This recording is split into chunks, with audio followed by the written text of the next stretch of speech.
Welcome to today's webinar, Creating Transportation Equity from the Ground Up, hosted by the Maryland Department of Planning in association with the Smart Growth Network.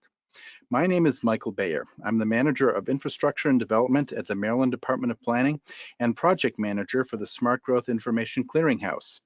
The Smart Growth Information Clearinghouse is a project of the Smart Growth Network, supported by the U.S. EPA's Office of Community Revitalization and managed by the Maryland Department of Planning. In addition to hosting webinars, the Smart Growth Information Clearinghouse is a website at smartgrowth.org that provides information on effective growth, development, and preservation practices.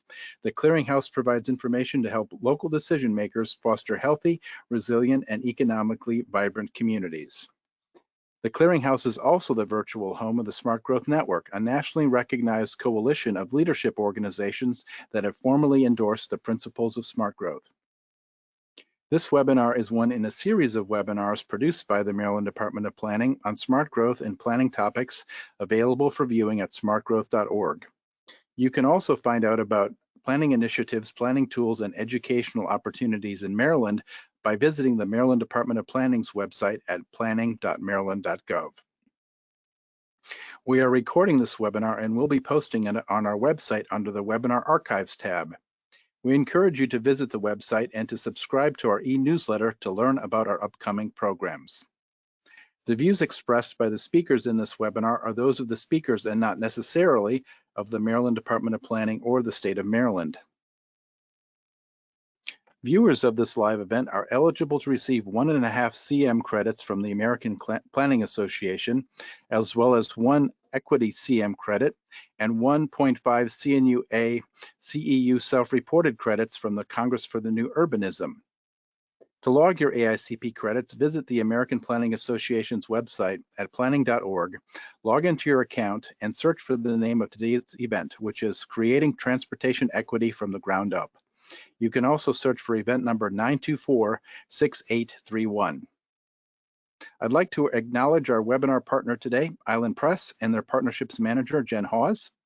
Founded in 1984, Island Press's mission is to provide the best ideas and information to those seeking to understand and protect the environment and to create solutions to its complex problems. So today, our speakers are Alison Sant and Ash Narayanan. Alison Sant is a partner and co-founder of the Studio for Urban Projects, an interdisciplinary design collective based in San Francisco that works at the intersection of architecture, urbanism, art, and social activism. For more than 15 years, the collaborative has focused on public programming, urban prototyping, and civic dialogue, aiming to bring equity and sustainability to the design of cities. Alison has been a design captain for the Market Street Prototyping Festival, a designer in residence at the Exploratorium's Bay Observatory, and a member of the Bionic team for the Bay Area Resilient by Design Challenge. She has taught field-based classes at the California College of the Arts, the San Francisco Art Institute, and the University of California, Berkeley's College of Environmental Design. She received an MFA from New York University and a master's in design from the College of Environmental Design at the University of California at Berkeley. Ash Narayanan is an executive director of Our Streets Minneapolis, where he focuses on more just, sustainable, and resilient transportation infrastructure. Ash has authored or co-authored numerous reports, including The Road to Clean Transportation, a bold, broad strategy to cut pollution and reduce carbon emissions in the Midwest, and Arrive Together, Transportation Access and Equity in Wisconsin. He also authored the transportation section of the City of St. Paul's Climate Action Plan. He represents the City of Minneapolis on the Metropolitan Council's Transportation Advisory Board and was appointed to the Minnesota Department of Transportation's Sustainable Transportation Advisory Committee and also co-chairs its VMT reduction work group. Tracy Capers of the Bedford-Stuyvesant Restoration Corporation was going to be with us today, but was unable to attend. Following their presentation, our presenters will answer as many questions as time permits. You can submit a question anytime by using the questions tool located in the control panel on the right side of your screen. And with that, as always, we're going to start with a couple of quick polls to get started. If you're unable to respond directly to the poll, you may need to exit full screen mode. The first question is just asking where everybody is today. And you have your 5 options on the screen.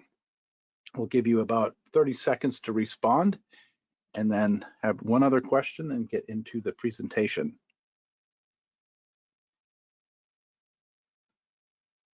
And thanks to everybody who's here today.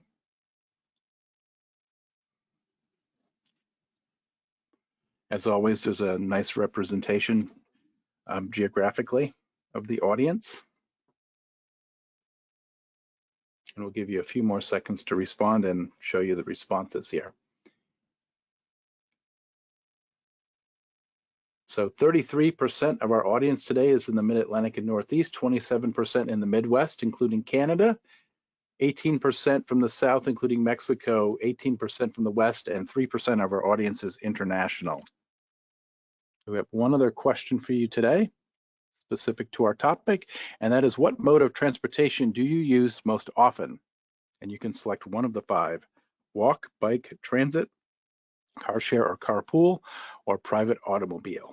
And we'll give everybody again about 30 seconds to respond, and then I'll turn it over to Alison.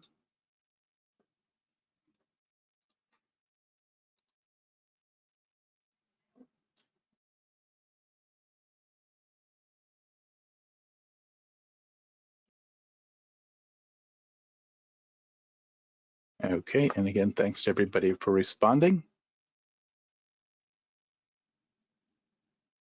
We'll close it up here. So in this case, about 2/3 use private automobiles, 14% walk, 9% transit, 7% bike, and 3% car share and carpool. So with that, I am going to turn it over to Alison Sant. Welcome, Alison. Thank you, Michael, for having me, and hello to all of you. I'm going to just share my screen.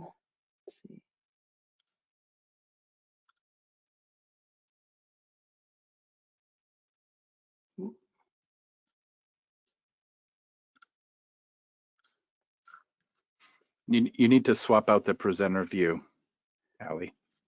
Yeah, I'm sorry. Okay, swap. Okay, there you go. Is that working? Okay, yes, great. Perfect. Excuse me.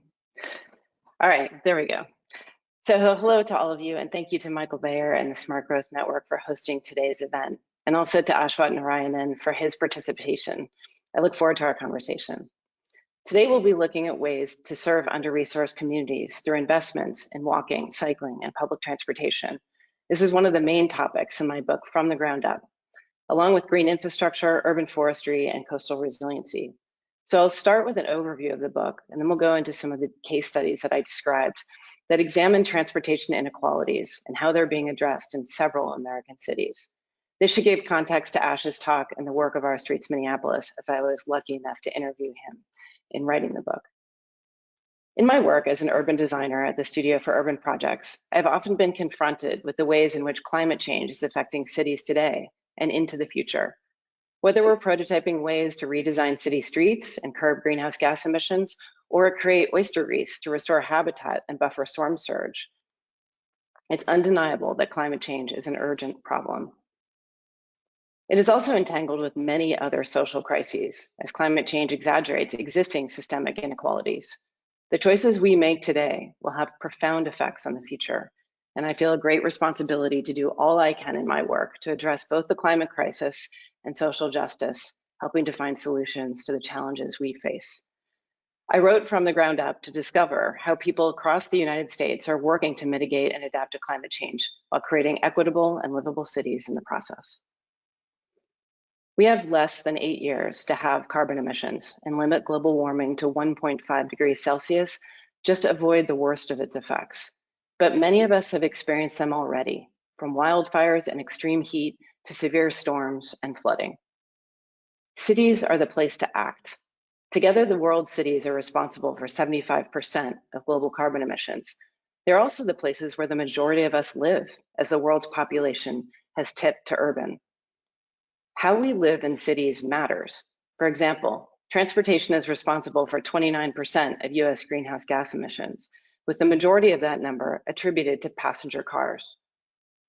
When we reclaim our streets to create safe places to walk and bike, and more efficient public transit for everyone, we lower carbon emissions while creating greater equity. When we tear up the concrete to create green streets, rain gardens, and floodable parks to slow stormwater, we're preventing extreme floods while making the places we live more lush and alive. And we can do this work by providing jobs and greater economic security to communities that have been historically under-resourced. When we plant cities with street trees and expand our urban tree canopy, we're sequestering carbon, reducing air pollution, and cooling our streets. We're also making cities more biodiverse. And when we adapt our shorelines by restoring wetlands or installing oyster reefs and other nature-based solutions, we're buffering future storms while protecting frontline communities. As From the Ground Up describes, this work is already underway in cities across the country. When I began writing this book, I understood the ways in which our historical ecology affects how cities and neighborhoods fare in extreme weather. Predictably, in severe storms, it floods in areas that were once wetlands, marshes, and stream beds. What became more vivid to me as I researched the book was how people are impacted in extreme weather is equally shaped by the history of systemic racism in this country. Due to discriminatory policies like redlining and restrictive covenants, race is too often correlated with where people live in cities, what elevation they live at, what temperatures they're exposed to, and what resources they have access to in times of emergency. For example, in New Orleans, as the city grew, discriminatory development policies have condensed its Black population in lower elevations, such as the 7th, 8th, and upper 9th wards. This had devastating effects during Hurricane Katrina, when New Orleans' Black population made up 76% of its flood victims. Discrimination has meant that many communities do not have critical public infrastructure. For example, Baltimore's affluent neighborhoods may have as much as 50% tree canopy cover, but in East Baltimore's red line neighborhoods, there can be as little as 6%. This means that on a hot day, there can be a 16-degree difference between neighborhoods in the same city. In his book, The Color of Law, Richard Rothstein documents the impact of legally sanctioned racial segregation. Until the last quarter of the 20th century, racially explicit policies of federal, state, and local governments defined where whites and African Americans should live. These policies enacted in cities across the country were enacted across the country, and their effects are still being experienced today. In the Twin Cities, redlining and racial covenants have made it among the most racially divided urban areas in the United States. Throughout the 1960s and 70s, as white suburbs grew, the Twin Cities sought to expand its freeways, fueled by the Federal Highway Act. The Rondo neighborhood, once the center of St. Paul's Black community, was demolished in 1956 to construct the I-94 freeway. Across the United States, this story played out in many cities, as Black neighborhoods were gutted by new freeways. Simultaneously, public transit was underfunded, often exacerbating underlying inequalities. These planning choices have left multi-generational scars that physically divide communities, promote segregation and disinvestment, and perpetuate poverty. Even today, there are plans to expand the I-94 highway. Unfortunately, the effects of systemic racism are still felt in the Twin Cities, especially when it comes to violence on the streets. George Floyd's death reignited the civil rights movement and brought international attention to persistent inequality. Throughout the United States, communities of color are commonly harassed by the police, making walking the streets or riding a bike and taking transit more dangerous, if not deadly. In Minneapolis, although Black people only account for 18% of city residents, they make up 48% of cycling-related arrests and citations. For many, physical infrastructure is only one piece of creating safe streets for biking and walking, but it is also desperately needed. In Minneapolis and throughout the United States, violence on the streets is regularly caused by speeding cars. Residents of low-income neighborhoods and communities of color are disproportionately injured and killed by traffic violence, many of whom exclusively rely on walking and public transit. And that number is climbing. In 2021, speeding cars killed 23 people in Minneapolis, the most in the city since 2007. A disproportionate percentage of the fatal crashes in 2021 were in North Minneapolis. Even in a city with robust biking network, North Minneapolis lacks it. It is a neighborhood with a majority of Black residents and has been chronically poor. Like many neighborhoods with high proportions of residents in poverty, locals often suffer from adverse health conditions and higher rates of premature death. Active transportation was seen as a way to address the health crisis in the city's under-resourced neighborhoods while helping to address transit inequalities. In 2016, a pilot project to create a new Northside Greenway was launched, led by Minneapolis Public Works and the Department of Health and funded by Blue Cross. During an open streets event, a mock-up cycle track allowed residents to experience what the Greenway might be like. These experiments were followed by a year-long pilot project to create a 30-mile protected bikeway. Plans for the North Minneapolis Greenway were modeled on the Midtown Greenway, which transformed an underutilized Milwaukee Railroad main line into a 5.5-mile bike and pedestrian trail.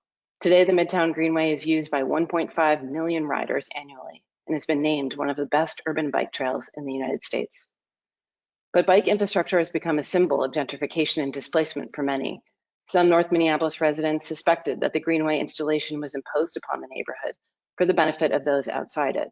In community meetings, residents raised concerns about the project's costs, its impacts on property values, and the loss of parking. With substandard transit, many residents rely on cars and convenient places to park them. A campaign called Stop the North Minneapolis Greenway galvanized support for a resolution to successfully remove a section of the Greenway pilot. The final evaluation acknowledged that residents should have been given a stronger voice in shaping the project. This resistance reveals a justified mistrust of government processes that engage communities, but do not adequately resource projects towards correcting systemic inequities. For example, creating accessible transit alongside the removal of parking to allow residents to rely less on cars. Although the pilot was unsuccessful, local residents Will Lumpkins and Alexis Penny were determined to bring investments to their neighborhood by shifting the planning process to residents. Together, they started the Northside Greenway Now in 2017. They organized community rides, engagement block parties, and activities at open streets events in partnership with Our Streets Minneapolis. They asked residents to determine how investments should be made in their community, creating a common vision for future infrastructure. With the backing of Minneapolis Public Works, they successfully petitioned to include the Northside Greenway in the city's budget. As the city plans to roll out another 51 miles of neighborhood greenways as part of its transportation action plan, the Northside Greenway has been identified as a priority project, but its construction is not scheduled to begin until 2026. These delays do not adequately address the pressing systemic inequities in Minneapolis. In one of the best biking cities in the US, where 4% of residents ride their bikes to school and work, investments need to be made across its neighborhoods fairly. With proper resources and political will, communities like those in North Minneapolis are poised to lead the change ahead. As Lumpkin says, I'm hoping that we can be a prototype going forward for what greenways could look like, particularly because we're always coming up behind and getting the scraps. I want to be a leader in transportation and what it looks like. To give some context, this is a story that reverberates in the case studies throughout from the ground up. We often think that complicated problems like global climate change need to be solved by powerful governments, their plans, policies, and regulations, and they do. For example, Minnesota Congressman Jim Oberstar fought to pass a Transportation Equity Act in 2005 that established the National Safe Routes to School program. This is a legacy that saves a half a ton of carbon dioxide per year for each person that switches from driving to cycling. But for those policies to succeed, however well-intentioned, solutions must be born out of the communities they serve. We need both. Communities must lead the solutions ahead and be supported by government policies and funding in doing so. New York City is providing examples of how communities can define equitable bike share.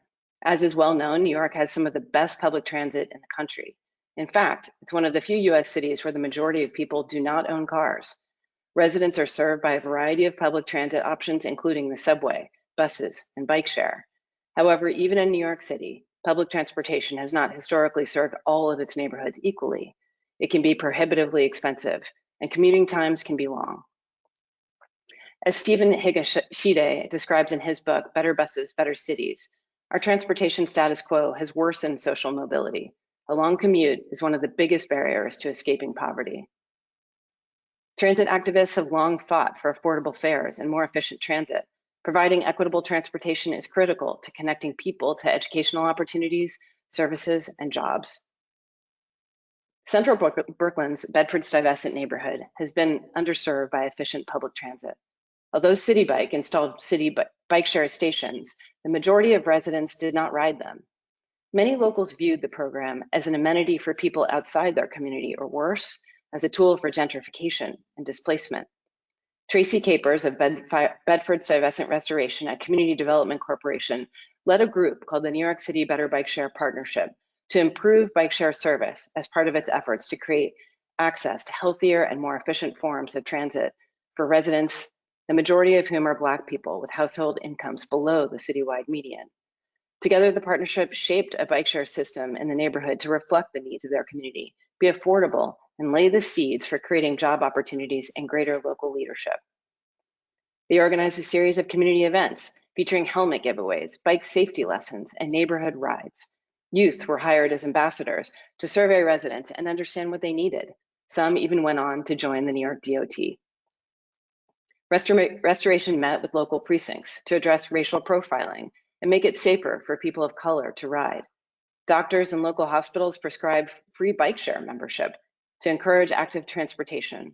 Local employers purchased subsidized membership, and recipients of the Federal Nutrition Assistance Program, SNAP, were given discounts. In total, membership increased 56% in just 1 year, more than it did citywide. And today, the Better Bike Share Partnership is informing efforts to create equitable bike share and micro-mobility solutions throughout New York City. It has become a model across the country. By scaling pilot projects like the Better Bike Share Partnership, New York has a track record of manifesting bold visions of how to make the city accessible. It has closed roads to traffic, created the first parking protected bike lane in the United States, launched the most extensive US bike share program, and experimented with rapid bus routes and dedicated busways. And in 2023, New York plans to have a new revenue source for improving its public transit infrastructure through congestion pricing, making it the first model in the United States. As New York demonstrates, often experiments start small and then scale their successes. San Francisco is another city featured in From the Ground Up that has been a leader in experimenting with remaking its streetscapes. These efforts were seeded with the creation of the first parking day by the design collective Rebar in 2005 and have exploded with the city's parklet and shared spaces program today. Since the COVID pandemic hit and shelter-in-place orders were issued in San Francisco, city-run programs slowed and closed streets, resulting in nearly 30 corridors across the city that have been converted to roadways that prioritize walking and biking. In 2019, the city's shared space program included just 76 parklets, but today, the city has tallied over 2,000 shared space applications. The changes to urban streets in San Francisco run parallel to many other cities across the country, including New York, Oakland, Minneapolis, and Washington, D.C. They've been hailed as a silver lining and a symbol of our resiliency during such challenging times. But these kinds of public spaces were not equally distributed. Recent studies suggest that as open streets programs have spread in cities throughout the United States, that they have exacerbated growing spatial inequalities, focusing on specific neighborhoods while neglecting others. This was true of San Francisco's Tenderloin neighborhood early in the pandemic. As Slow Streets programs closed miles of streets to cars across the city, just one block and several blocks of parking lanes had been closed in the Tenderloin to offer social services. In a community where homelessness is already routine, these numbers exploded during the crisis. Encampments overwhelmed sidewalks, and residents felt unsafe leaving their homes. According to the SFMTA at the time, keeping the Tenderloin's fast-moving one-way streets open to vehicles was one reason the neighborhood was, quote, not a good fit for the program. The Tenderloin is a 40-block section of downtown San Francisco. It's one of the city's most diverse populations and densest housing. It is home to many families and seniors. It has the most children per capita of any neighborhood in the city. 83% of Tenderloin households do not own cars, and these residents walk, bike, and take public transit instead of driving. Historically, the neighborhood has acted as a containment zone, a place where activities like open-air drug dealing and use, poverty, mental illness, and people without homes are condensed. This has created a long-term pattern that has neglected the lives of Tenderloin residents. Although the Tenderloin is one of San Francisco's most walked neighborhoods, it is also the least safe. Its roads are designed to increase speeds for through traffic traveling to and from the freeways in downtown San Francisco. For generations, Tenderloin residents have suffered blatant neglect for their safety in favor of the automobile. Nearly every street in the Tenderloin is designated as a high injury corridor due to traffic violence. In 2019, 29 people were killed in San Francisco streets, with 5 of those deaths concentrated in the Tenderloin. In the Tenderloin, a robust network of community-based groups have been critical to creating solutions. For example, Safe Passage is a program instigated in 2008 by concerned mothers who developed a program to get neighborhood children safely to and from school by positioning corner captains at high-risk intersections. Since its founding, Safe Passage has expanded to cover 15 city blocks, serving neighborhood children and seniors daily. It has also grown into a small workforce development program. Patrick Sharkey, author of Uneasy Peace, describes these kinds of groups as new guardians. The new guardians looking out over city streets are not just public and private security guards, but also residents, mobilized in new organizations specifically formed to build community life and control violence. And their presence is a crucial part of the story about how urban communities have changed over the past 20 years. Urban Alchemy, co-founded by Dr. Lena Miller, is among these guardians. Urban Alchemy is a nonprofit organization that creates economic opportunities for people who have been previously incarcerated, some formerly serving life sentences. Called practitioners, they are uniquely suited because of their life experiences with the social and emotional intelligence to handle difficult situations on the street. They help create a positive experience, not by criminalizing people or engaging in punitive methods, but by setting a high standard of social behavior through their presence. Urban Alchemy works to make the Tenderloin streets, parks, and public spaces clean, safe, and accessible. Thanks to the efforts of the San Francisco Human Rights Commission, resources and attention were brought to the Tenderloin through the emergency planning during the COVID crisis. By listening to community members and working with advocacy groups, the Tenderloin Neighborhood Plan proposed solutions. Among them were city-sanctioned camping areas called safe sleeping villages, which provided protected encampments for the unhoused. Urban Alchemy was hired to staff safe sleeping villages to ensure the safety and dignity of the people living in them. They were also contracted by UC Hastings to test a community policing model that is ongoing today. Many hope that the combination of prototyping developed in the years before the pandemic and the strategies of emergency response developed in its wake will create the momentum for change in the Tenderloin. As neighborhood children returned to school last fall, a new block-scale parklet called Safe Passage Park was constructed along a safe passage route to local schools. It creates an outdoor play area for local youth, seating areas for local residents, and open space for community classes and gatherings. Design firms Envelope and Studio O worked alongside the TLCBD and a cohort of city departments, community organizations, resident leaders, and local volunteers to plan, design, and build the park. It's also seen by local advocates as a model for creating more public spaces throughout the neighborhood. An expanded role for Urban Alchemy and other urban guardians will help to steward these public facilities. In April 2021, the Tenderloin became the first neighborhood in the city to limit speeds to 20 miles per hour. Quick build projects, sidewalk widening, and street safety improvements are underway. Street closures that have provided crucial space for social services during the pandemic are being proposed for permanent pedestrianization. And more play streets are planned and will occur more often. The events of the last 2 years in San Francisco and beyond will certainly shape the design of city streets in years to come. Many hope that the experiments that have remade our streets as public spaces, absent of cars, will help to reduce carbon emissions, create more equitable transportation options, and make streets for people. They also have the potential to do more. This is a project in reallocating power. Those closest to transportation inequalities, traffic violence, extreme heat, and flooding must guide the solutions ahead to benefit their communities. The care of our public spaces, including our public right-of-ways, is critical to a healthy democracy, a just society, and community resilience. They give people access to the outdoors, access to their neighbors, and a connection to one another. The freedom to walk, bike, occupy, and peacefully protest on city streets safely is a right that all must share. Armed with inventive experiments, decades of best practice, and clear data, we have the chance to create thriving, just, and nourishing places to live, and we must. Our resiliency will have much to do with how inevitable change is taken as an opportunity. Cities remake themselves in pieces.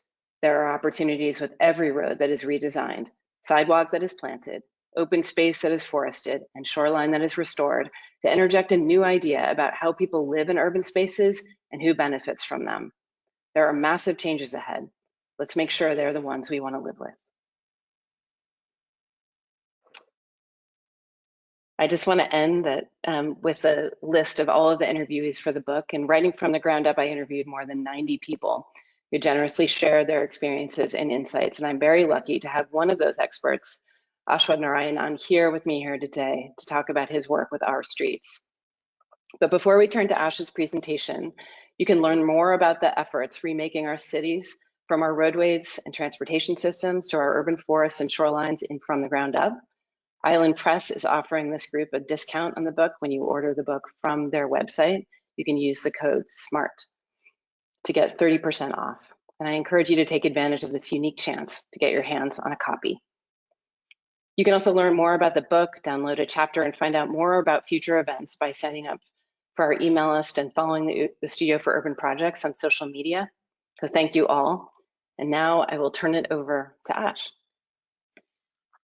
Thank you so much, Ali. And I just want to say thank you for the opportunity, both to present at this webinar and for your featuring our work in the book, which I know was an enormous project over several years. And it really lays bare the truth about discrimination and how we've made transportation systems in the United States. But fundamentally, I think the book is really a message of hope and inspiration, especially when we look at all of the different communities across the country who come together to take matters into their own hands and mobilize to see the change that they'd like to have happen. So with that, I just want to introduce myself again. My name is Ash Narayanan. I'm the Executive Director at Our Streets Minneapolis, a nonprofit based out of Minneapolis, Minnesota. If we go to the next slide.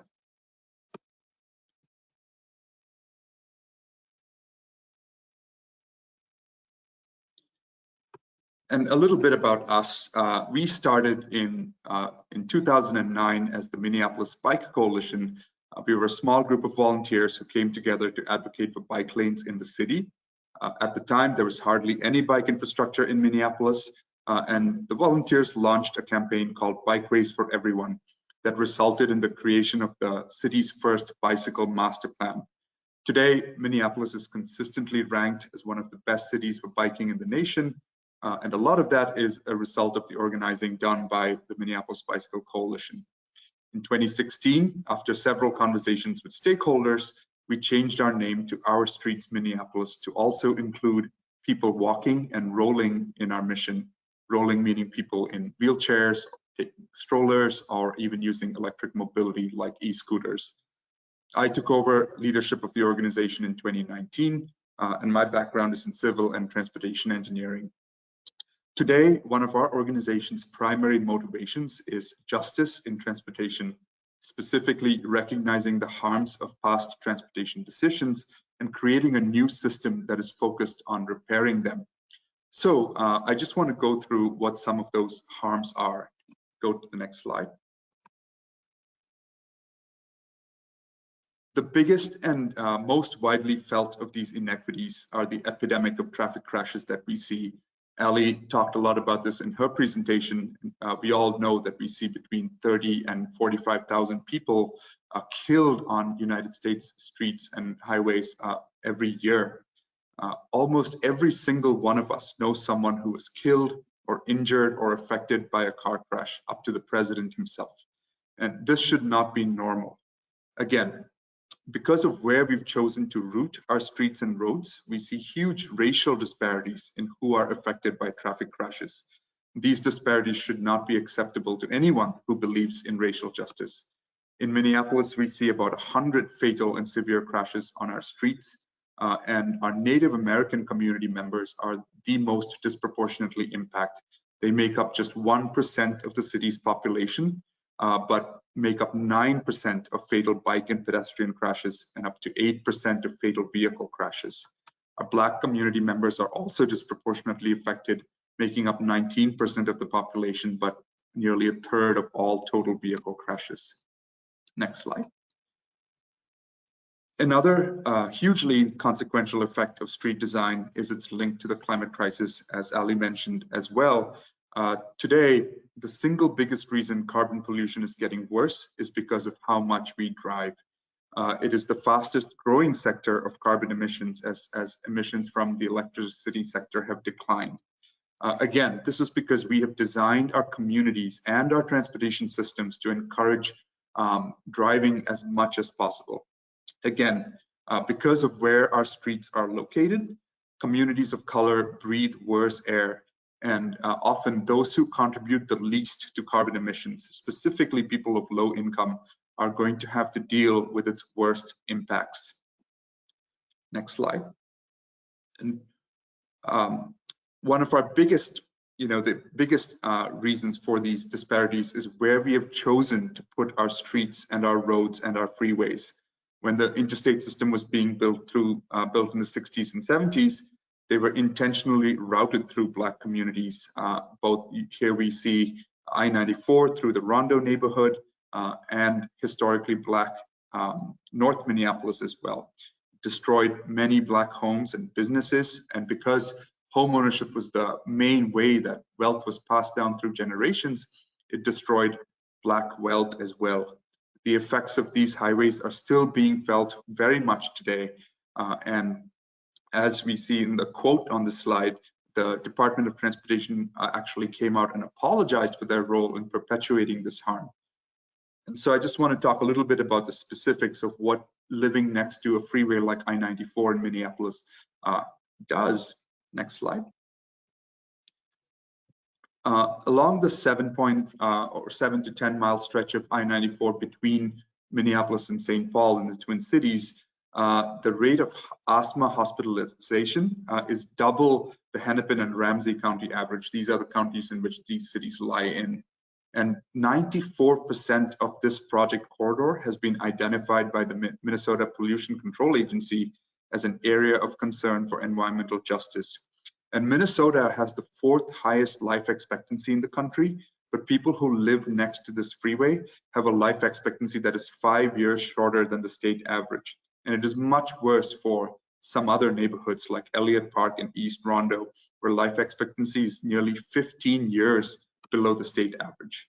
Again, we think this is unacceptable. Next slide.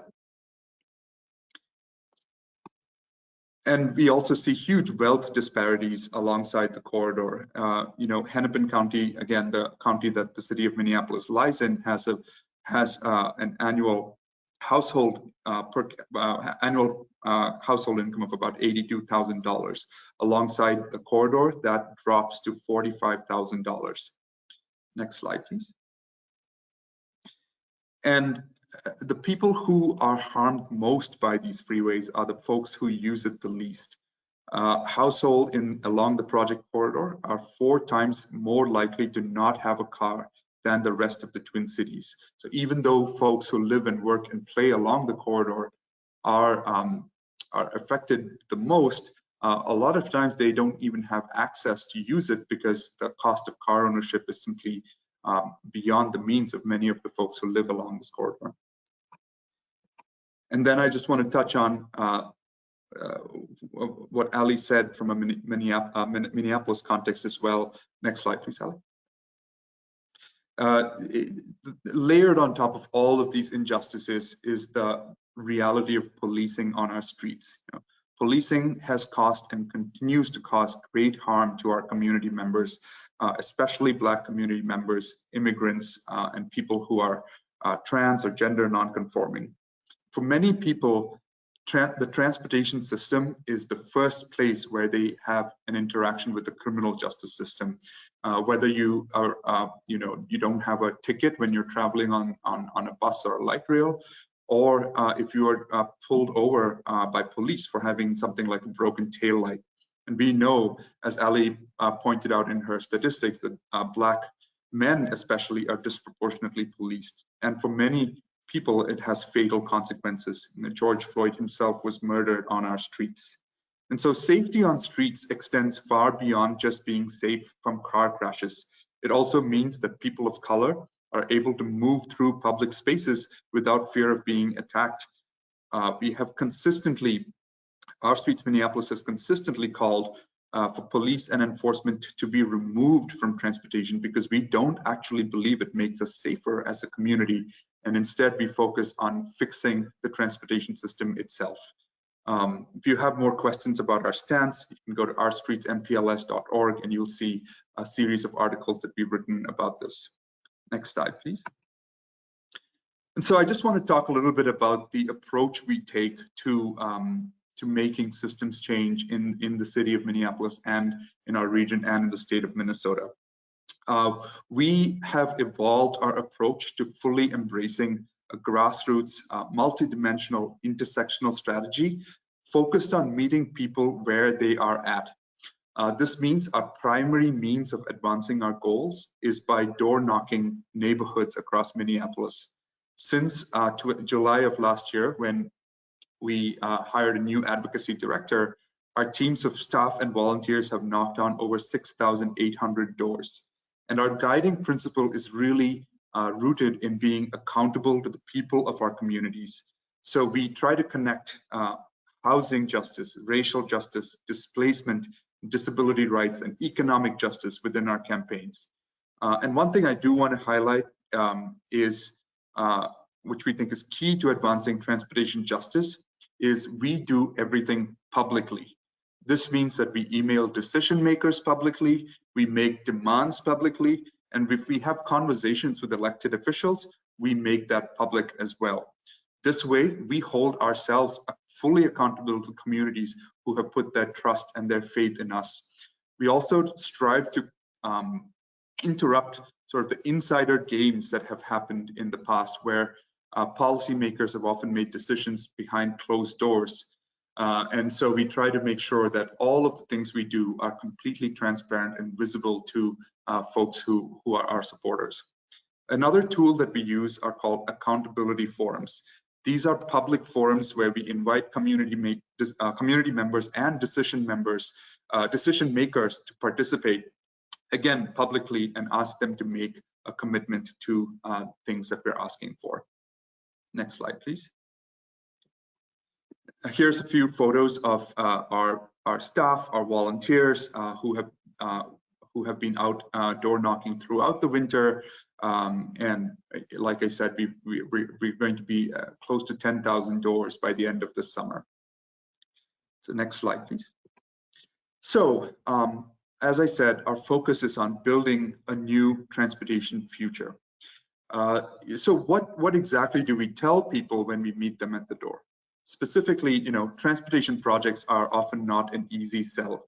Many things can be abstract, sometimes they're counterintuitive, or they're not immediately relevant, especially for people who are in working class neighborhoods where they may be working 2 jobs just to stay afloat. So the most important thing we do is focusing on a positive vision, not a future of abundance and not something being taken away. Often we're organizing in neighborhoods where things have been taken away or resources have been depleted. And there may be a high degree of skepticism because of promises that have been made and then broken. So it's important that we can talk about the immediate tangible benefits that a project can bring to a community. Also, it's important to point out how the positive benefits that can accrue and how we can enhance the resources that are already present in the community. The biggest challenge we see is, of course, getting folks to take action, whether it's sending an email, becoming a volunteer, or contacting a decision maker in some way. So one thing we strive for is to be fearless in putting our vision out there and making asks of those people. And we find that people really respond well when we lay out a clear pathway between what we say at the door and actually making something happen in real life. So I just want to highlight a few campaigns that we've been working on. These are one of many different things that we're working on, but some I thought that were relevant to our discussion today. Next slide, please. One of our major campaigns is focused on making winters walkable in Minneapolis. We are a community that is in a part of the world that is covered with snow and ice for a large part of the year. And often sidewalks become impassable because we rely on a patchwork of individual homeowners and businesses to clear sidewalks. we don't do the same for streets. The city or the county or the Department of Transportation clear streets for cars to drive on them, but don't do the same for sidewalks. So if one person doesn't clear a sidewalk, it knocks out an entire city block. And this is a system that is simply not working. It means that if you have a disability or a mobility impairment, winters pretty much mean you are confined to your home, really resulting in a reduced quality of life for many of our community members. And again, we think this is not acceptable. We were the first group to raise this issue many years ago, and today it is a major citywide topic of conversation. This year, we're going one step further and asking the city to include in the budget a line item to create a municipal city-led sidewalk clearing program. We think only in a city where you can walk year-round is a city that can be said to be prioritizing transportation justice. Next slide, please. Another major campaign that we're working on is called Bring Back Sixth. This is a campaign focused on Minneapolis North Side, a historically Black community that was the heart of the Minneapolis jazz scene in the 30s. 6th Avenue North was home to Black and Jewish homes and businesses and was a thriving cultural center. This community was intentionally selected to be the route of a new highway that was designed to get suburban commuters in and out of the city as quickly as possible. The highway that's called Olson Memorial Highway still exists today and continues to cause harm to people who live next to it. Has fast cars, does not have adequate crosswalks, disconnects neighborhoods from each other, and has some of the highest crash rates in the city. So we've put forward a positive vision focused on restoring the old 6th Avenue North community and see it as a critical way to restore justice and provide community development opportunities for people and their descendants who were harmed by its creation. And we go out and door knock today, we still hear from folks who remember what the community used to be like before it was destroyed. And we've launched this campaign in partnership with a local community organization called Harrison Neighborhood Association, who have been a trusted community pillars who have for years advocated for reparative justice around housing and transportation issues in the community. Next slide. This is what the street currently looks like today. And this is actually one of the better stretches of the freeway. You can see that it doesn't, it has wide travel lanes, it has no bike infrastructure, and the sidewalks are not wide enough to be easy and comfortable for people to walk through. So we've asked for a two-phase set of improvements to the freeway. And the first phase, next slide, is a series of short-term improvements, as you can see in this rendering along the same stretch that I just showed earlier, that includes narrowing travel lanes, marking crosswalks at all intersections, including at mid-block intersections, painting transit lanes, and creating protected bike lanes. And so we think that these are things that can be done pretty quickly without a lot of money needing to be spent, and can have immediate, tangible benefits for folks who live alongside this. And so this is phase one. Phase two is a more ambitious plan, which is the entire removal of the highway and bringing back the destroyed street grid. As part of this work, we're doing walking tours with folks to help people visualize what used to be there in partnership with Professor Greg Donofrio at the University of Minnesota and his students. We're also working to create what we're calling a mobile museum in May that will showcase what used to be there and what a positive vision for the future can look like. If you are in Minneapolis or Minnesota, we encourage you to come to the events, and I'll put a link in the chat after I finish talking on how you can engage with this. Next slide. This is another example of another view of the rendering that we've made in partnership with a local community member. Like I said, ultimately we're organizing for the entire community to be removed, and we're inviting community members to these events to really help us fill out what the space can look like and imagine what a positive future for the community and for the freeway can be. Next slide. Another major project we're leading is called Twin Cities Boulevard. As I mentioned earlier, I-94 between Minneapolis and St. Paul has caused untold harm to the communities that lie alongside it. The Minnesota Department of Transportation is now in the middle of an effort to decide what to do with the freeway as it's reaching the end of its useful life. So we took this opportunity to launch an effort called Twin Cities Boulevard to put forward a vision where the highway is actually removed and communities are reconnected through filling in the trench. It's a depressed freeway between the downtowns of Minneapolis and St. Paul and replacing it with a multimodal, people-centered boulevard. And we also are asking for the remaining land and adjoining parcels to be placed in a community land trust to truly bring reparative, community-guided investment to neighborhoods along the entire corridor, including housing, businesses, and green space. Next slide.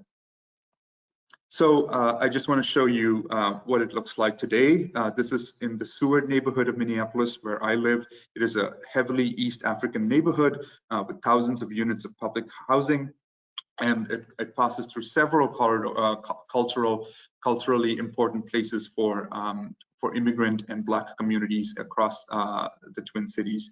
So it's a very meaningful place for thousands of people. And as you can see, it's just not a great place to live alongside. And so, next slide. We've created a vision, a positive vision for what a future can be. This is a rendering that was created by a nationally renowned engineering firm, Tool Design Group. And I'd like to thank our funders, McKnight Foundation, who helped us get this project started, and Seed Fund out of San Francisco, who gave us the resources to make this rendering possible. I want to highlight that this is just a starting vision for community members to be able to see what is possible, and the details of the project will really be filled in by community as we move forward with our organizing. For now, we've included things like a bike highway, a linear park, more green space, and plans for zero-fare rapid transit to accommodate travel between the two cities. So it's really not just a transportation tool, but a community development project that we hope will direct the benefits that accrue to folks who've been left out. Next slide. This is another view of the rendering, so you can kind of get a scale of what we are proposing. Next slide, please. And I just also want to say out loud, the differences between our proposal, which is a highway to boulevard conversion, and other interventions like a freeway lid or a cap, which have also been proposed in similar projects across the United States. So we don't believe that a freeway lid solves a lot of the harms that have been created when the highway first was built. It leaves these harms intact, and they also, a lid only impacts a few blocks along the entire 7.5-mile route of the highway. So one of the key principles of our transportation justice and equity platform is building solidarity amongst all of the different communities across the corridor. And so I also want to touch on a very important aspect of our work, which is a platform that we call Housing and Community Development Benchmarks. This was created with partner organizations in the disability rights, racial, and housing justice spaces. And the platform seeks to make sure that the benefits that accrue from this project are directed to the communities that were most impacted. Some specific policy proposals include the creation of community land trusts, renter protections, and fare-free rapid transit. If you go to twincitiesboulevard.org, and again, I'll put this in the chat, you can see both the rendering, a comprehensive FAQ page, as well as the community and housing development platform. I'll put a link in the chat to all of these pages. And if you would like to take action to support this proposal, there's also a petition that you can sign. Next slide, please. Finally, I just want to end by talking about the impact that our work is having. Like I said, these are just a few of the many different projects that we're working on. One of our big campaigns is, one of our big projects is also the Open Streets program that we co-host in the city of Minneapolis in partnership with the Public Works Department. We started this program back in 2012, I believe, where about 2,000 people showed up. And today, we have over 100,000 people who attend what are some of the most beloved and widely attended events in the city. And we're really looking forward to the open street season coming up starting in June.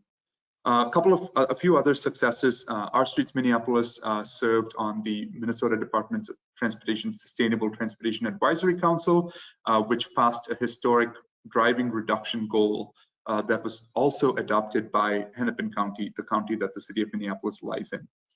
We've also been able to advocate successfully for street changes to some of our worst streets like Lyndale Avenue South, where we're going to be seeing a road diet coming in spring this year. For our Bring Back 6 project, we just heard that Minneapolis Department of Transportation is considering a series of changes based on our demands.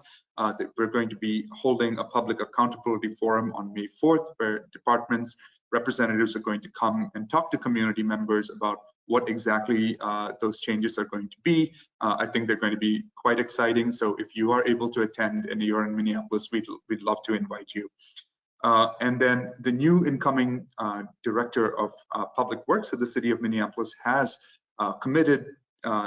supported a winter sidewalk clearing pilot project, which if it comes to life will be very exciting and really impactful for folks in the city. And finally, we have heard that the Department of Transportation is changing the purpose and needs section of the Rethinking I-94 project as a result of our organizing for the Twin Cities Boulevard.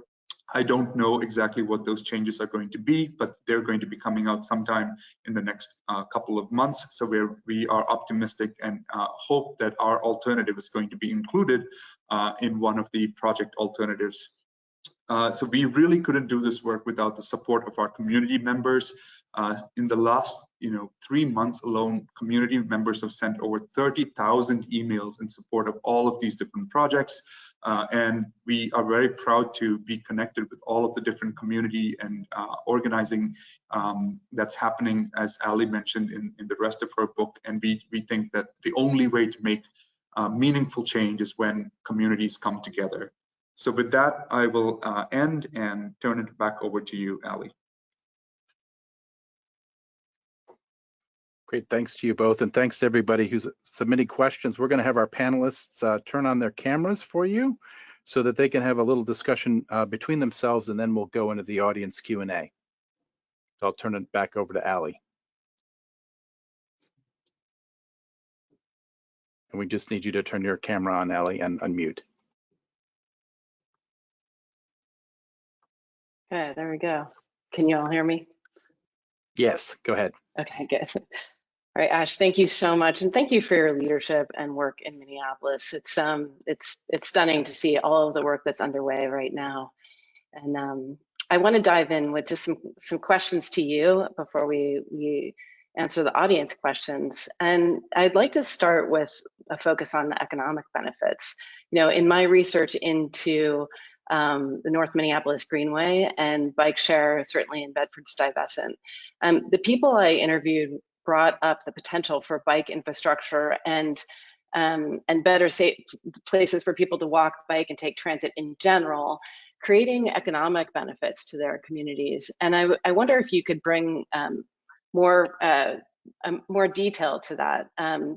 Some people mentioned, along in the North Minneapolis Greenway, for example, it could serve, local bike shops or restaurants that are along that corridor. And in Bed-Stuy, there could be jobs and micromobility and bike share. So how can plans for these kinds of facilities involve communities in the planning process in a way that maximizes their benefits? Yeah, thanks, Ali. So in Minneapolis, as in cities across the United States, we see the vast majority of public right-of-way being given away to the movement and storage of cars. And those ultimately are not very productive uses of what is actually very scarce and valuable public resource.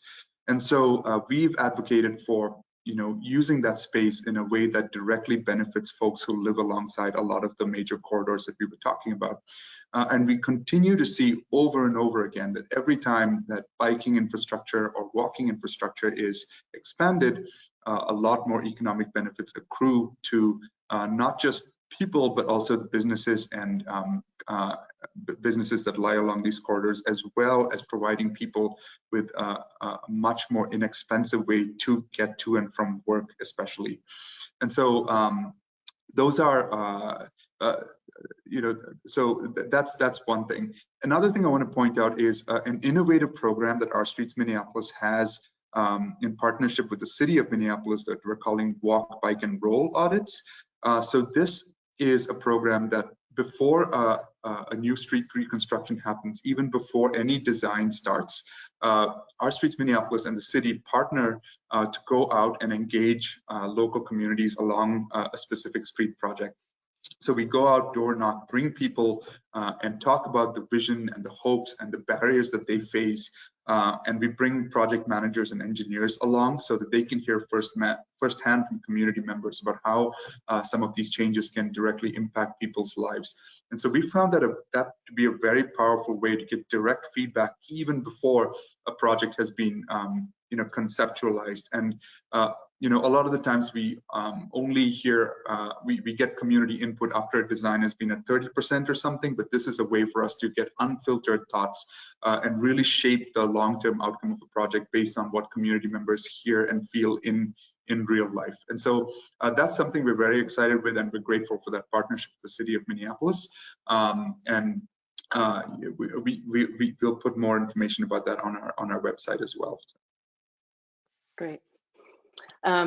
Also, I wanted to come back to the issue of traffic violence, which we both discussed in our presentations. We know that traffic violence disproportionately affects many of the people who rely on walking, biking, and taking public transit and are not driving. And during the pandemic, we've seen, the rise in bike share use in New York City, for example. I think the statistics it went up something like 80%. And then, across the country, streets have been closed to traffic, and open streets and shared space experiments across the US. But even so, pedestrian fatalities are on the rise. And during this exceptional time, other countries, including Canada, Mexico, the EU, Japan, have all seen road deaths substantially decline during the pandemic. But in the US, an estimated 46,000 people died on the roads nationally just in 2021. So how can we turn this trend from the pandemic and emerge with safer streets? Yeah, so it is really unfortunate that we continue to see a rise in pedestrian and biker deaths, and I think there's a lot of conflicting information out there about what exactly is driving some of these trends. Some things I've heard about include, our prevalence towards, driving bigger cars, perhaps because there was not as much congestion on our streets during the pandemic. People are driving faster because often our streets are designed to accommodate higher speeds. And also I've heard theories about reckless driving, but I do think that we have an opportunity, specifically with the new federal infrastructure bill, to radically reshape very quickly a lot of our most dangerous streets and highways. That is, we have an unprecedented influx of money coming in, and I think it is really important that we use this wisely to make sure that we don't exacerbate a lot of the historical harms that have been caused, and rope in communities to make sure that the benefits of this money are directed to making sure that the historic injustices are addressed. I know that the city of Minneapolis is currently working on a racial justice assessment for its transportation action plan, and I hope that documents like these and studies like these are used in making transportation selection decisions to really address those harms. Right. Yeah, the Infrastructure Investment and Jobs Act, is planning to disrupt this sort of traditional 80-20 split between highways and transit, which has really shaped, transportation infrastructure since the 1980s. And it's an exciting time. I'm wondering, with federal benefits going to the states to distribute, how is that money and its benefits reaching communities and cities?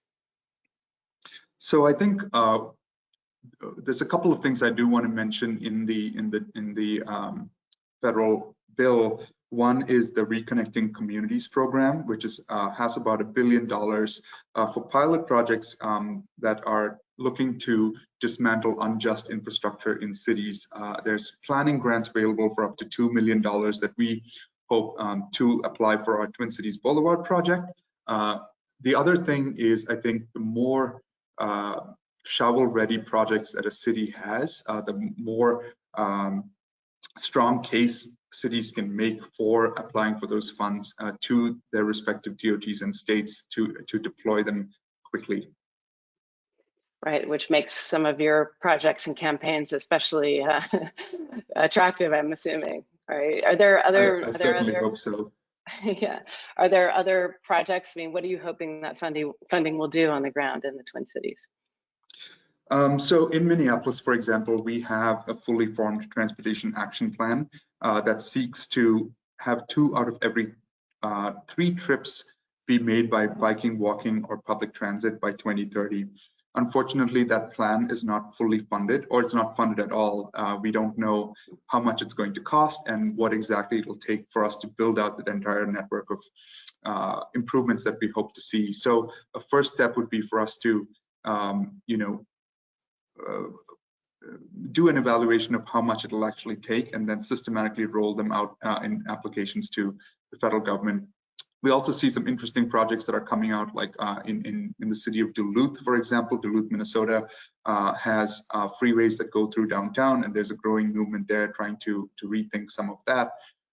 And both our projects, Twin Cities Boulevard and the Bring Back 6 project, I hope will also be good candidates for some of this funding.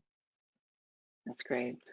And there's some just remarkable work in Minneapolis, I think, on transportation hubs and thinking about multimodal transportation. And you can leave with one mode and come home on another, and they're all linked. So I think it would be exciting to see that funding go there. I want to talk to you a little bit more about highways, given the campaign to create the Twin Cities Boulevard and your other work as well. Given that there is continued support for highways and federal policy, where do highways belong and where do they not? So one thing to note is that most of our federal highway system has actually been built out. I know we've spent close to $1 trillion over the last few decades investing in highways, and unfortunately, we haven't seemed to solve a lot of the problems that we try to by expanding highways. Congestion is still a problem. Every time we expand a highway, we find that it gets filled up as quickly as in 2 to 3 years. We find high rates of traffic crashes, and then of course all the harms that we've discussed both in both of our presentations. Personally, I feel like a new, highways in cities are like coal-fired power plants, unjust infrastructure that don't really belong here anymore. There are many more efficient ways to get around our cities, and they, and in the process, we can build a much more just and equitable world by reconnecting the communities that they originally destroyed. I do think that we have to highways serve a useful purpose in connecting cities, connecting communities, and for the movement of freight and other goods. At the same time, today in Minnesota, if I wanted to go from Minneapolis to any other town or suburb, it is not possible to do so without driving. So there's a huge opportunity for us to invest in alternative modes of transportation, rapid bus routes, trains, and even bicycle highways across regions to give folks just the choice of being able to travel from point A to point B in a variety of modes and not necessarily having to invest thousands of dollars that you may not have in a single occupancy vehicle. Right. Yeah, I was really impressed that even in the Twin Cities now, there's ways to to commute just by bike, and it mimics some of the amazing projects in Utrecht in the Netherlands and other places where bike freeways are becoming a big part of looking at how people commute.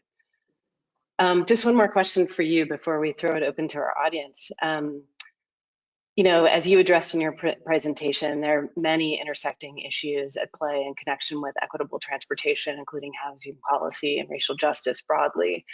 So how do you feel like organizations like Our Streets can help to create models for other cities so that transportation equity is led by communities? So I think, like I said in my presentation, transportation does not exist in isolation.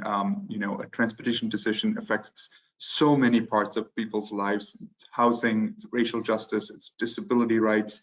And so the first thing in my mind is to be as intersectional as possible, you know, making the very direct connection to how a specific transportation investment decision is going to impact someone's life in a myriad of ways, and then simplifying language so that people feel like they can understand what's going on, because a lot of our work often is couched in jargon that may not make sense to, you know, folks who are not paying a lot of attention because they have other things going on in their life.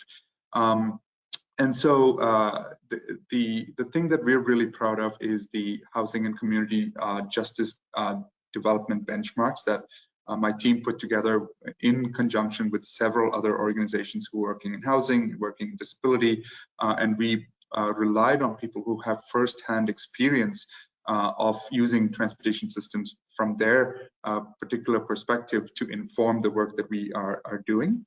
And this is not, you know, a completed document. It's something that continues to evolve, and we, you know, have a lot to learn ourselves as a transportation organizing community.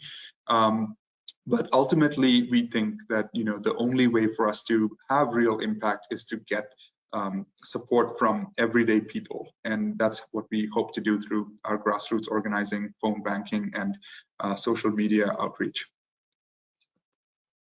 Great. Well, Ash, thank you for your remarkable work. And Michael, I'll turn it over to you. Great, thanks to both of you, and thanks everybody who has submitted questions. We've actually been inundated with questions here. So we'll probably go for the next 20 or 25 minutes to get through as many as we can. As well as we put up the contact information for both Ali and Ash on the screen if you're interested in contacting them directly. And we did actually get a few comments about the right-of-way book that Angie Schmidt has also put out in terms of rising pedestrian fatalities.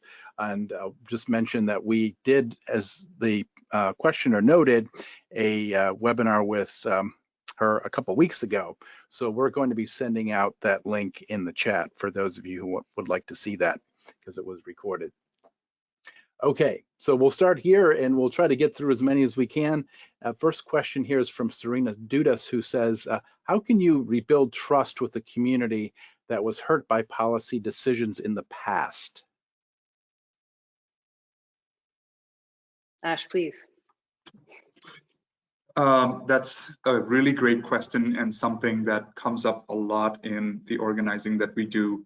Like I said in my presentation, often community members are skeptical of the work that we do because historically promises have been made and promises have been broken, and they continue to be left out or marginalized in transportation decision making. So the thing that we try to do from an organizational perspective is just really show up, as in our staff, our volunteers, our organizers, consistently showing up with no other agenda than to talk to people at the doors, understand, you know, the lived reality of life, and show up, you know, again and again. We also hope to, you know, invest time and resources in areas of the city that have historically been left out, and we try to build relationships with organizations that have been trusted partners in the community for a long time.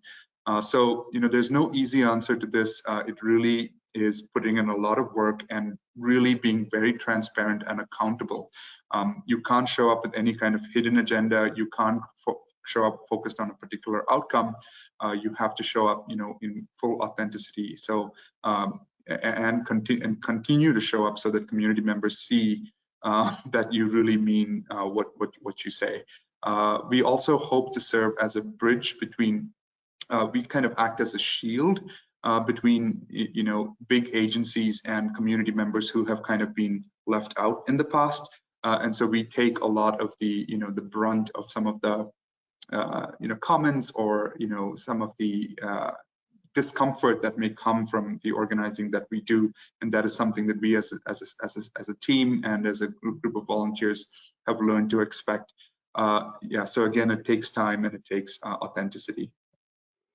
I can just add to that too, that I think those principles of listening to communities and showing up is something that I found in many of the case studies that I was looking at across the country. I mean, whether we're talking about bike share in Bed-Stuy or talking about managed retreat along the coast of Louisiana. And I think that it's not listening with a sense of like, okay, well, we have option A, B, or C, pick one, right? It's actually listening to what's important to communities, how they can be presented with information that's critical to their futures. In the case of looking at the Louisiana coast, there's land loss on the scale of a football field every hour and a half.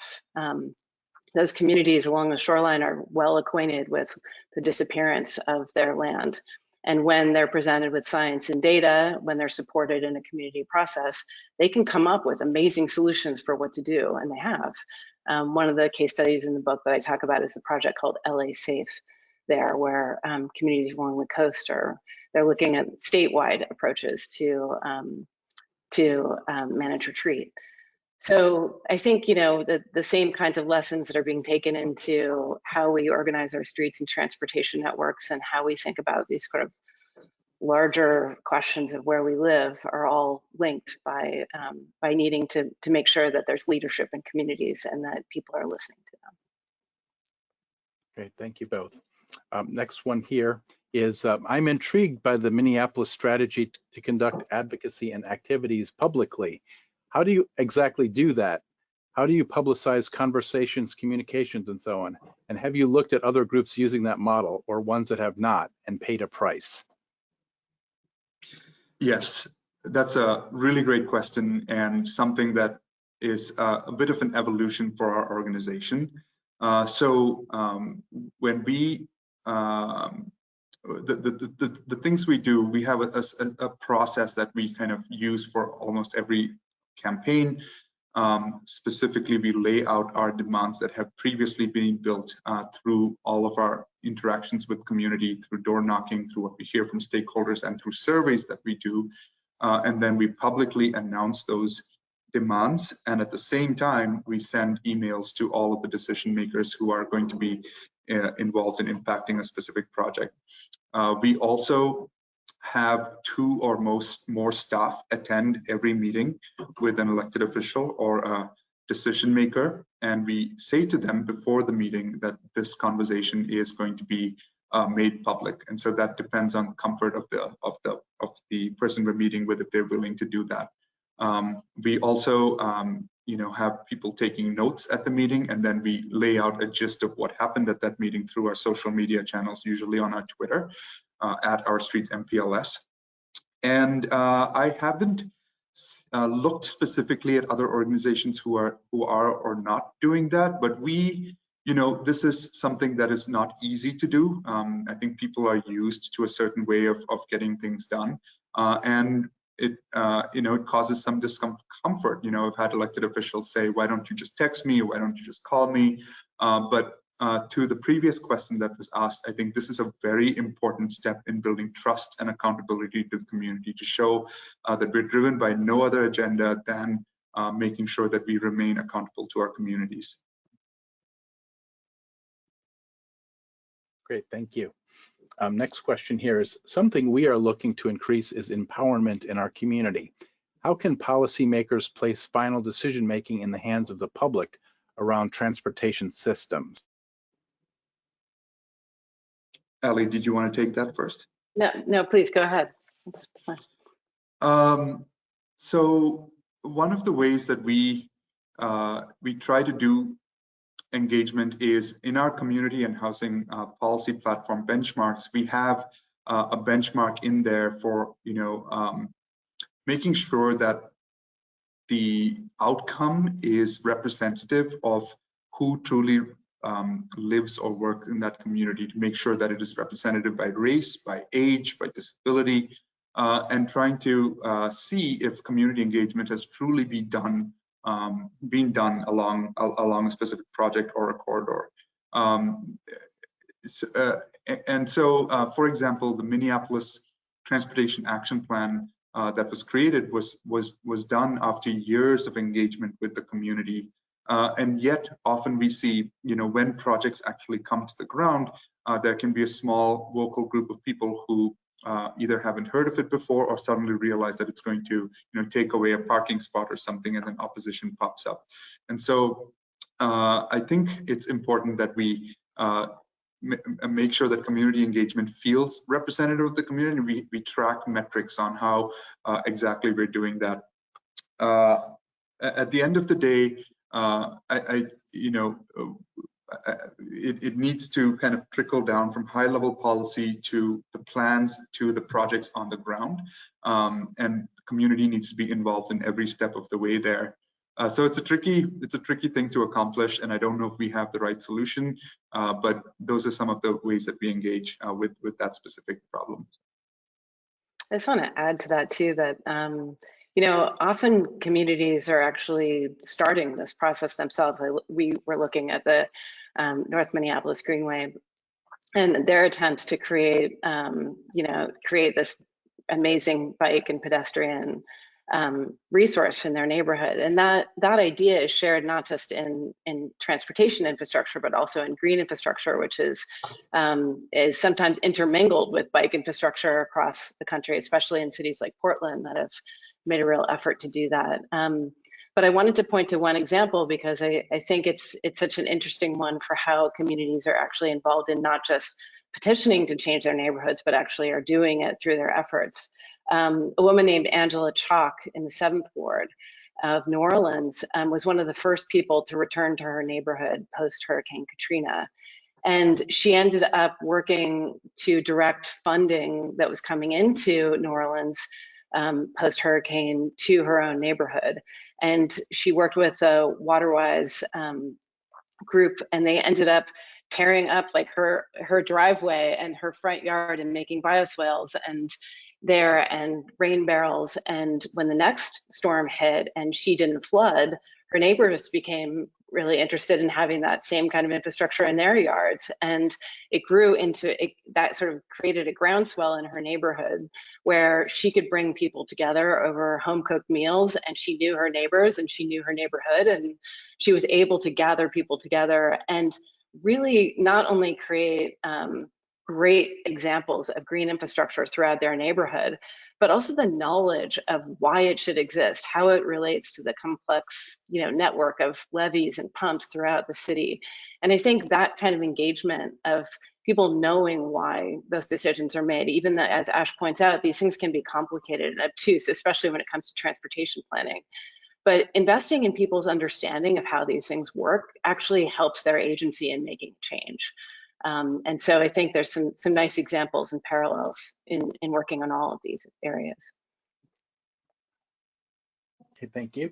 Next one here is from Mackenzie Love, who says, does Minneapolis use the level of service metric to evaluate projects? And if so, are alternatives that more thoroughly consider biking or walking needs and metrics being considered? And are there any other transportation sector standards that should be reevaluated? So level of service, for folks who may not know, is a measure of success on our streets that is often used by traffic engineers, and is based on how fast cars are able to move through specific corridors, or how long a car has to wait at an intersection before being able to get a green light. And level of service can go from something like A if you have free-flowing traffic to F if you're often stuck in standstill traffic. Our Streets Minneapolis in the Transportation Action Plan actually advocated against the use of level of service as a measure of success on our streets, because we think it prioritizes the movement of cars over all the other folks who are using our roads and streets. And so in the Transportation Action Plan, the City of Minneapolis actually decided not to use level of service as a primary means of success, of evaluating success, although it will still be used for evaluation purposes. Having said that, I know that there's many groups out there who are doing some really great work on understanding the different ways in which we can measure success. One specific measure I want to mention is called accessibility. Both at the University of Minnesota and at the University of Wisconsin, there have been groups working to look at accessibility, which is a measure of how many destinations you can reach via any different mode in a certain radius. And so those are some really promising things that are coming through, and we've consistently advocated for not using LOS as a primary means of measuring success on a street. Yeah.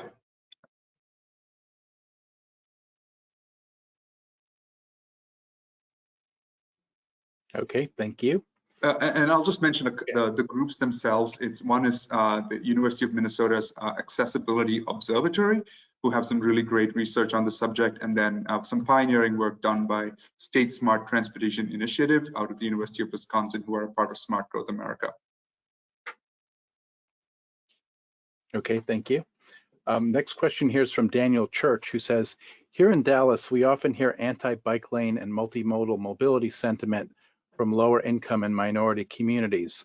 While it's often expressed as you don't understand our way of life, when we drill down further, the fear is rooted in new investment in our streets makes the area more visible and viable for wealthier and whiter communities, and thus we might be displaced. How have either of you found ways to overcome this sentiment? Yeah, Ash, I'll start in and then you can add. So it's very clear that a lot of these kinds of improvements, as I pointed out, need to be led by communities to help manage that it is not this kind of infrastructure is actually creating it's evening the playing field in under-resourced communities and not necessarily a tool for gentrification and displacement. However, there are realities to that, and I think Ash is right to point to housing policy and other examples, creating community land trusts and other economic engines that can help make sure that those kinds of things don't happen. It comes up with green gentrification in terms of parks. It comes up with, better access to transportation, and it comes up with providing greenways. So I think those kinds of economic incentives are really important. And there's some great examples in the Bay Area of something called the Equitable Development Plan, which has been a requirement of shoreline developments and parks. And what that plan is doing, it's actually, it was just written and put into place in India Basin along the India Basin Shoreline Park, which is under development for these same kinds of concerns, green gentrification concerns. And the Equitable Development Plan ensures that that the people in the long-term residents of Bayview Hunters Point, which is the surrounding neighborhood, are involved in job creation, involved in that the development there is supporting local businesses, that there's housing policy that's ensuring that they can stay where they are. Those kinds of things are really important to making sure the development doesn't displace people, because we want to encourage investment, but we don't want to displace long-term residents. And when they can participate in those economic benefits, it makes the difference. Yeah, and I'll just add from a Minneapolis perspective, when we talked about Olson Memorial Highway and Bring Back 6th, some of the impetus for the project was originally there was a rail line, a light rail line that was supposed to go down Olson Memorial Highway. And even just the planning phase for that project brought in gentrification and housing displacement pressures along the corridor. And ultimately, sadly, the rail line ended up not going through because the railroad refused to share some of the right of way, and now it's being rerouted. So this was a community that was hit doubly. They didn't see the benefits of the rail line and were forced to go through some of the gentrification that that happen just from sheer speculation about the rail line coming through. And so I think that is one of the reasons we are really trying to make sure that our work is proactively thinking about the changes that will happen as a result of any specific transportation investment, and working beforehand to identify and mitigate them. And again, a lot of this has to do with community trust, and trying to make clear the immediate tangible impacts that a transportation project can have, but also rooting it in really strong, solid policy that tries to prevent the gentrification and displacement from happening. Okay, thank you. Next question here is, what are some ways you use to measure the outcome of these grassroots initiatives? So for us, there's a few different measures that we use, but the simplest of them is what policy and infrastructure changes have happened as a result. For example, I showed you a few successes that we've had. All of those were a direct result of campaigns that we led. And so when you see a project go in the ground, or a specific policy come into place, that is, by far the most clear outcome. Some other things we use are the number of people who are engaged and remain engaged in both the work of our organization as well as the campaigns that we've launched, and also tracking other organizations who are starting to kind of organize in a similar way. Like we said, we don't think we can do this work by ourselves, and the only way we can actually make big change is if we have a group of people and organizations all pushing for the same thing. We also track, the number of action steps that a person takes based off of some of our campaigns, the number of emails sent, the number of doors we've knocked, and the number of public, the news, radio, and television hits that we get that just raise awareness about the campaigns. And I want to say that in other examples in the book, maybe a step back is just as these projects come to fruition and are built across the country, whether again it's a bike lane or a bioswale or a public park, it ultimately is how those facilities are used by the communities that help to engender them. There's a project in Baltimore where there's a huge issue of housing in Baltimore. 30,000 lots. There's 30,000 vacant lots and properties in Baltimore, and how the process of dismantling those buildings and is underway, and has been a big part of actually employing people in neighborhoods like East Baltimore to get jobs. And one interesting project that came out of it is that when an entire row of houses was dismantled in Baltimore, it created a local park, and that park was something that residents had worked for many years. And they created a small little urban forest there and picnic areas. But part of the success of that project will be in how those long-term residents are able to stay in that neighborhood, and how in creating investment in their neighborhood is also creating an invitation for them to participate in that investment. And many of the people that work for the Baltimore Wood Project and Details Deconstruction, which is one of the social enterprises created to give to provide jobs and training, many of those folks were able to go ahead and buy houses in the areas that they participated in dismantling. So I think a lot of what we need to look at is how over the long term, how these projects are actually succeeding in the communities that have engendered them. Okay, thank you. Next one is a comment and question from Brian Brainerd, who says, the use of traffic violence is new to me. What exactly does that mean? For example, I generally understand a similar term, gun violence, to mean an intentional action to harm others with a gun, which in my mind differs from accidental gunshots, which certainly is a type of gun violence. Reducing either of these forms of violence requires reducing the pervasive nature of guns and cars in our society, both of which are worthy goals. That said, the use of the term traffic violence as a substitute for traffic accidents may not connect with broader swaths of the public. What are your thoughts? Ash, do you want to start with that? Why don't you go ahead, Ali? I don't know if I have a really good response yet. So.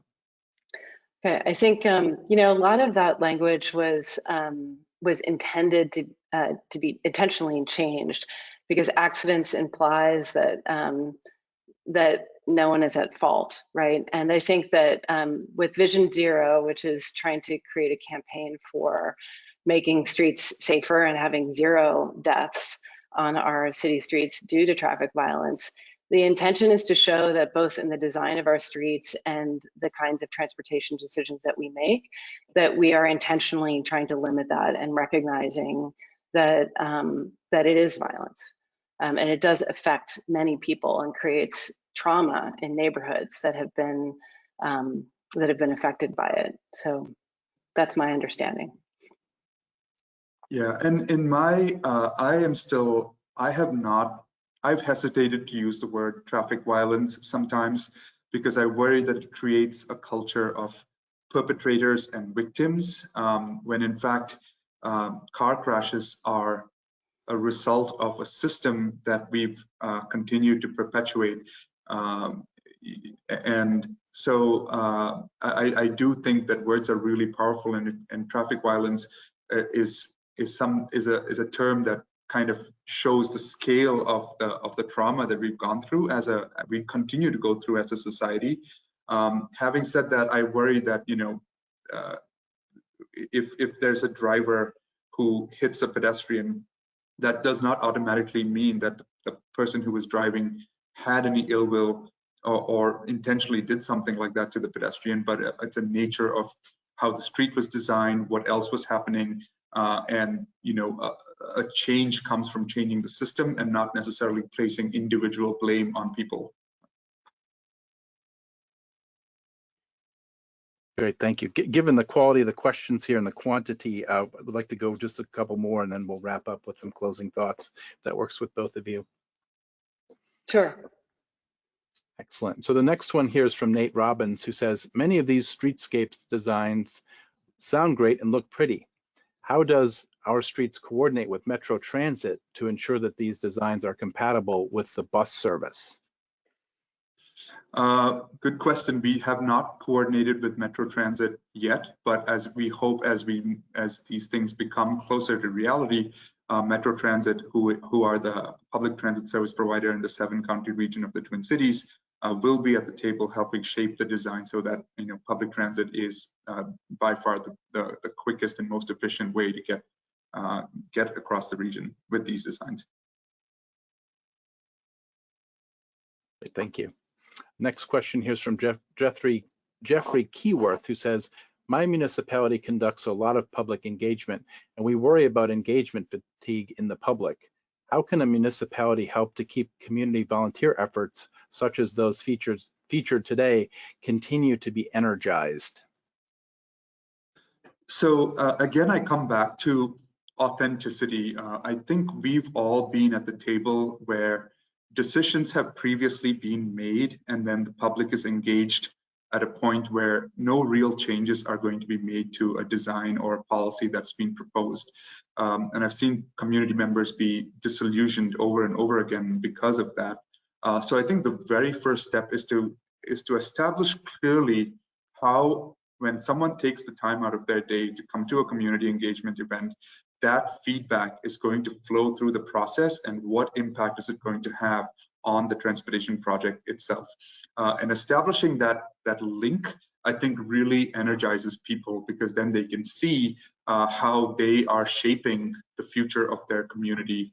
And then there's also, you know, many other things which I'm sure many of you are familiar with, but making sure that these meetings are accessible, that they have, you know, they are on transit lines or available for folks who, you know, are working during the day, that there's childcare, that there's food.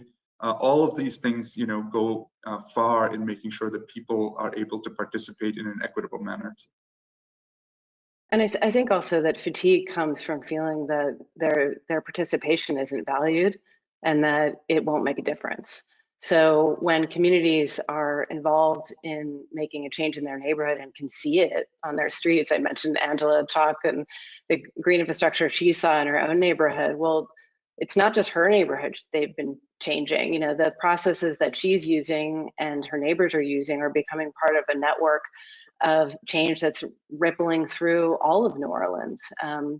And, you know, that's happening because folks in her neighborhood have been educated and are now part of the Waterwise Neighborhood Champions, which are growing this infrastructure throughout the city. But it's also been because they're seeing really large scale projects like the Gentilly Resilience District come out of those efforts and really inform those efforts, so that, you know, when there's, you know, HUD money coming into the city to create really dramatic changes, those projects are learning from the on-the-ground efforts of Angela and other folks in the 7th, 8th, and lower 9th wards about the kinds of work that they've been doing and engaged in for a while. So I think people want to see progress, and when they do, there's actually even more energy and more excitement about doing it, because the kinds of, especially in the case of flooding, these are not this isn't something that's just making their neighborhood more beautiful. It's actually making it possible to live there. And so I think when people see the benefits of facing the realities of climate change, seeing what they can do in their neighborhoods to make a difference, and then also seeing the outcomes of it, it's energizing, and it helps them feel that their life and work is of consequence. Okay, thank you.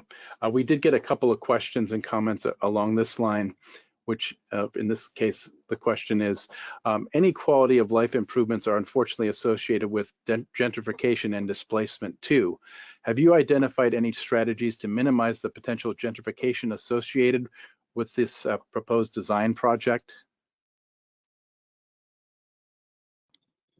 Yeah, I'd encourage folks to go to the community and housing development benchmarks portion of the, John, I believe I put it in the chat if you're able to share it with the group.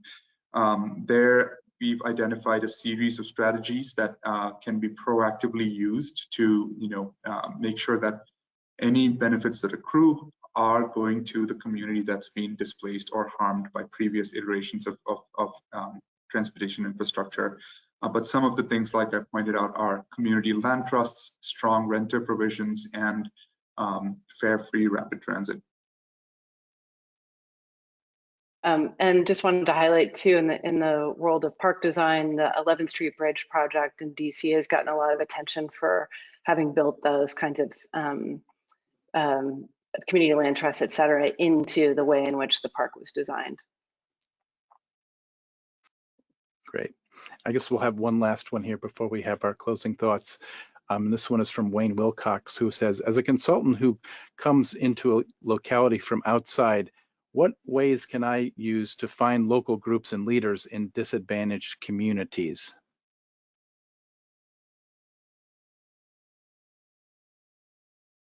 Ash, do you want to start, or shall I? Go for it, Ellie. Okay. So this is a really interesting question, and I think that a lot of it takes sort of understanding local networks, because there isn't a national necessarily, you know, database of all of them, but there are some really interesting examples of people that are trying to map community leadership. One of them is called the STEW map, and it was started in New York, but it's also been done, I believe, in DC and Baltimore as well. And the intention behind the map is really to highlight the incredible networks of organizations that are all at work on similar ideas, so that they can work collaboratively and share resources, and especially behind campaigns, when it's important that, you know, groups show up at City Hall or talk to their supervisors. Things like the STEW map can help in terms of organizing communities. So it's a great resource. And now she might have thoughts too.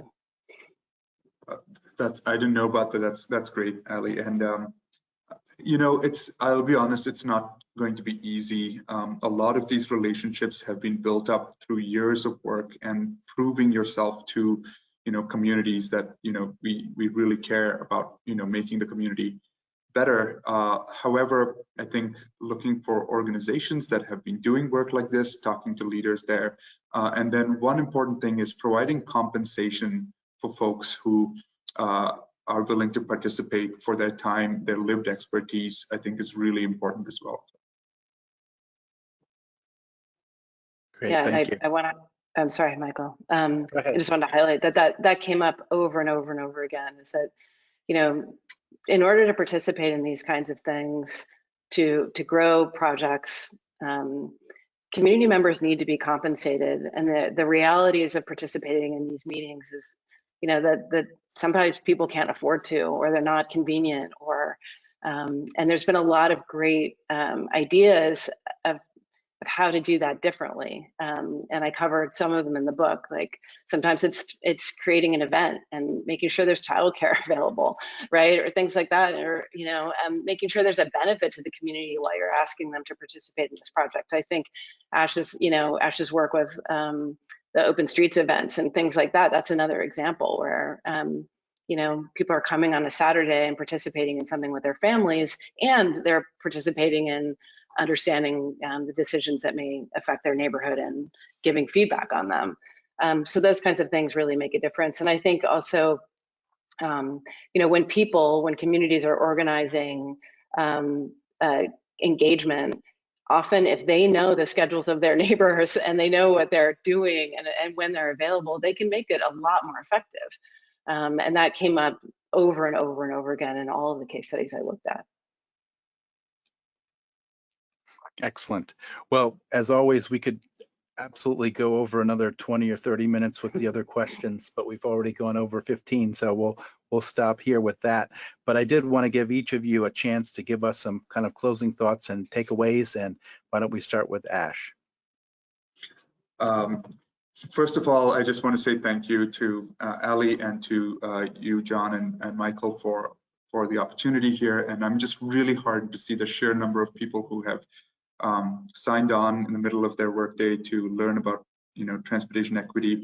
But ultimately, I want to say there's no right answer, and we are just one of many groups, as Ali highlighted in the book, who are doing some of this work. We continue to learn, and we're only as strong as the community that we remain accountable to. But again, like I said, Ali's book is an inspiring and positive vision for what we can really change once we tap into the power of people with their lived experiences. Thank you. Thank you, Ash. And Michael, thank you, and to John behind the scenes and the Smart Growth Network. This is you creating a place for these kinds of conversations is so important, and we really appreciate it. So thank you for hosting today, and to all of you out there again for taking time out of your day to join us. I just want to leave you with this, that with the urgency that we face in terms of climate change, communities really need to lead the way. And across the United States, we're seeing all kinds of examples of ways in which communities can lead this and need support and funding and agency in making choices in their own community. Ash's work in Minneapolis is a really critical model in how to do this and how to involve communities in the process of shaping a city. So I encourage you to look across the country at communities, your own community, and what's going on in your own backyard and across the country, and how you and your work can support community leadership. And really, my sense is that they're incredibly inventive examples of work that can meet the challenges we face ahead, and we can do this together. So I thank you for coming today. Great, thank you both. With that, we're going to conclude our webinar today, Creating Transportation Equity from the Ground Up. I'd like to offer a great big thank you to Alison and to Ash and to everyone who attended today, and to John Coleman, our communications and technology guru who helps to make this all happen. The complete recording of today's webinar will be posted on smartgrowth.org. Also, for those who have requested one, all attendees will receive an email that will contain a link to a personalized certificate of participation. Please look for this follow-up email if you need the certificate to claim other continuing education credits. When you exit from today's webinar, you'll be asked to participate in a short evaluation. Please take a few moments to provide feedback so that we can continue to improve the webinar experience for you. Finally, keep an eye on smartgrowth.org and your email inbox for details on other future webinars. Our next program will be Tactical Urbanism, Taking Short-Term Actions to Generate Long-Term Change with Mike Lydon and Tony Garcia on Wednesday, May 18th. The registration link for this one will be sent out soon. With that, I wish everyone a great day.